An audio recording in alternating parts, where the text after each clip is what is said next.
বর্ষাকালে জানালার পাশে বসে এমন গরম গরম মুসমুসে নিমকি খেতে কার না ভালো লাগে। একদিন বানিয়ে মাস জুড়ে রেখে খেতে পারেন। এই মজাদার নিমকিটা মেহমান আপ্যায়নের সেরা একটি নাস্তার রেসিপি। আর এই নাস্তাটা অফিসেও দিতে পারেন, স্কুল টিফিনও দিতে পারেন। অফিসে যখন কম্পিউটারে কাজ করবে, ক্ষুধা লাগলে একটা বসে বসে খাবে। হ্যালো ফ্রেন্ড, আসসালামু আলাইকুম, বিসমিল্লাহির রহমানির রহিম। Welcome back to my channel Farhana's cooking house forty থেকে সবাইকে স্বাগতম। আজকের মজাদার এই নাস্তাটি তৈরি করেছি আমি কলা ডিম। এখানে আমি 2টি কলা নিয়ে নিয়েছি, আমি এখানে সুবরি কলাটা নিয়ে নিয়েছি, আর 2টি ডিম নিব। আমরা বিশেষ করে বাসায় যখন কলা নিয়ে আসে, কলাগুলার উপরের চামড়াটা যখন কালো হয়ে যায় আর কিন্তু কলাগুলা খেতে চায় না, আপনার ময়লার বাস্কেটে কিন্তু সেগুলা ফেলে দেয়। এইভাবে ময়লার বাস্কেটে না ফেলে দিই, উপরের খোসাটা কালো হয়ে গিয়েছে কিন্তু ভিতর তো নষ্ট হয়নি। তাই মজাদার এই পিঠা বানিয়ে আপনি মাসকে মাস রাখতে পারেন। তা আমি ডিম আর কলাটাকে ভালো করে ফেটিয়ে নিচ্ছি। এখন এখানে আমি 3 টেবিল চামচ চিনি অ্যাড করব।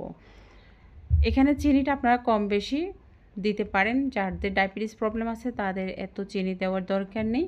আর বিশেষ করে এই নাস্তাটা বাচ্চারা খেতে খুব পছন্দ করে। তো এখানে আমি 1 কাপ ময়দা দিয়ে দিয়েছি। ময়দা দিয়ে আমি ভালো করে মিশিয়ে নিচ্ছি। তার সাথে আমি দিয়ে দেব আপনার সুজি। এই সুজি দিলে এই বিস্কিটটা এতটাই টেস্টি হয় আর একদম খুব সুন্দরভাবে ফুলে ওঠে। তো এটাকে আমি ভালো করে মিশিয়ে নিচ্ছি। আমি হাত দিয়ে মিশিয়ে নেব। তো এখন আমি একটু স্বাদ মতন লবণ অ্যাড করেছি, নিয়ে এগুলোকে আস্তে আস্তে করে আমি মেখে নিচ্ছি। তো একটু নরম হয়েছে, তো আমি এখানে আরও হাফ কাপ ময়দা অ্যাড করব। আরও হাফ কাপ ময়দা অ্যাড করে ভালো করে আমি এখানে মথে নিচ্ছি।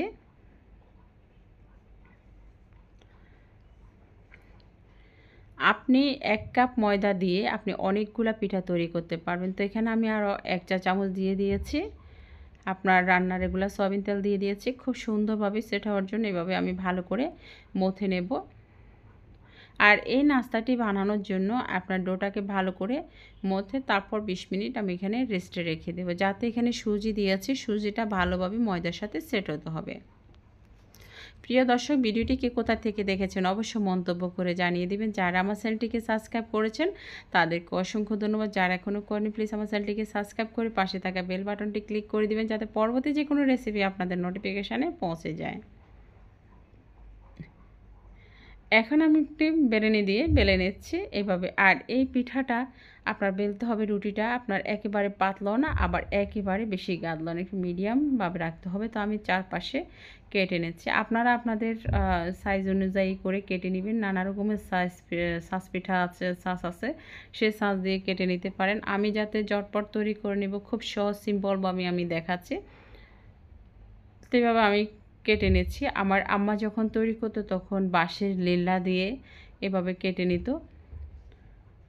তা আমরা যাতে শহরে বসবাস করি, আমরা তো বাঁশের লেল্লাগুলো আমরা পাবো কোথায়। এইভাবে আমি প্রথম সোজাসুজিভাবে করে কেটে নিয়েছি, তারপর হচ্ছে যে আমি তেসি করে কেটে নিচ্ছি। আপনারা আপনাদের পছন্দের সাঁচন দিয়ে কাটতে পারেন। তো আমরা কিন্তু অনেকে জানি না, আমরা কিন্তু অনেকেই কিন্তু কলা দিয়ে অনেকেই অনেকভাবে নাস্তা তৈরি করে থাকেন। তো আজকে আমার কাছে খুব সহজে যে নাস্তাটা ছিল সেটা করে দেখাইছি। ফারহানাস কুকিং হাউসে সবসময় খুব সহজে নাস্তাগুলো তৈরি করা হয়। আমার ফেসবুক পেজ থেকে যারা দেখেছেন তাদেরকে অসংখ্য ধন্যবাদ। যারা এখন আমার ফেসবুক পেজটাকে ফলো করেননি, আমি ডিসক্রিপশন বক্সে লিঙ্কটা দিয়ে দেবো, আমার ফেসবুক পেজটাকে ফলো করে দেবেন। তা আমি এখানে যে একটু ডিজাইন করতেছি, এটা হলো যে সম্পূর্ণ অপশনাল। তো একটা কাঁটা চামচ দিয়ে এভাবে ছিদ্র করে দিচ্ছি। এভাবে আমি সবগুলা পিঠা কেটে নিয়েছি। এখন একটি স্টিলের প্লেটে আমি প্রথমে একটু তেল ব্রাশ করেছি, তারপর একটু ময়দা ছিটিয়ে দিয়ে এটার উপরে পিঠাগুলোকে তুলে নিচ্ছি। এই পিঠাটা পারফেক্টভাবে বাছতে হলে কত মিনিট সময় লাগবে সেটা আপনাদেরকে বলে দেব। ভিডিওটি না টেনে সম্পূর্ণ দেখলে বুঝতে পারবেন আমি কিভাবে তৈরি করলাম।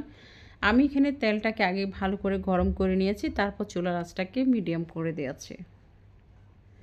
এখন পিঠাগুলোকে আমি দিয়ে দিচ্ছি, নিমকিগুলোকে এভাবে দিয়ে দিচ্ছি। আর এখানে চাইলে আপনারা একটু কালোজিরা অ্যাড করতে পারেন। আমার বাচ্চারা কিন্তু একটু কালোজিরাটা খেতে চাচ্ছে না, তাই আমি কালোজিরাটা অ্যাড করিনি।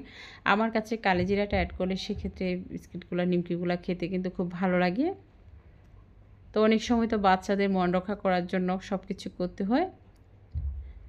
এখন আমি এটাকে ভালো করে 7 থেকে 8 মিনিট ভেজে নেব মিডিয়াম আছে। এটা একটু সময় করে যতটা ভাজবেন ততটাই কিন্তু মুচমুচে হবে, ততটাই পারফেক্ট হবে পিঠাটা। এক পাট হয়ে যাওয়ার পর আমি আরেক পাট ভালো করে ভেজে নিচ্ছি। ভাজা হয়ে গিয়েছে, এখন আমি এগুলোকে তুলে নিচ্ছি। প্রিয় দর্শক, ভিডিওটি ভালো লেগে থাকলে আপনাদের ফ্যামিলি ফ্রেন্ড সার্কেলদের সাথে শেয়ার করবেন, পরিবার পরিজনদের সাথে শেয়ার করবেন। নিত্য নতুন যে কোনো রেসিপি পাওয়ার জন্য আমার চ্যানেলটিকে ভিজিট করে সাথে থাকবেন। আমি খুব সহজে চটপটভাবে তৈরি করে দেখাই, আর এই মজাদার নাস্তা পেতে আমার সাথে থাকবেন। আপনাদের ভালোবাসা অনুপ্রেরণায় আমি অনেক দূর এগিয়ে যাব। আমাকে অবশ্যই আপনারা সাপোর্ট করবেন। কলা দিয়ে আপনারা কিভাবে তৈরি করেছেন সেটা কমেন্টসে জানাবেন। আমিও আপনাদের মতন করে করার চেষ্টা করব। তো আমি আমার মতন করে করেছি। তো এখন আমি জারে ঢুকিয়ে নিচ্ছি। ঢুকে আমি এখানে নিজের ঘরের জন্য কিছু রেখে দেব, আবার সাহেবের জন্য অফিসেও দিয়ে দেব। কারণ বিকালে যখন কাজ করে নাস্তার সাথে খাওয়ার জন্য এভাবে খেতে পারে, ওর কাছে খুব ভালো লাগে। তা আপনারা এভাবে তৈরি করে আপনাদের সাহেবদের সাথে দিয়ে দিতে পারেন অফিসে, তারা রেখে ওখানে খেতে পারে। ধন্যবাদ সবাইকে, ভালো থাকবেন। আসসালামু আলাইকুম।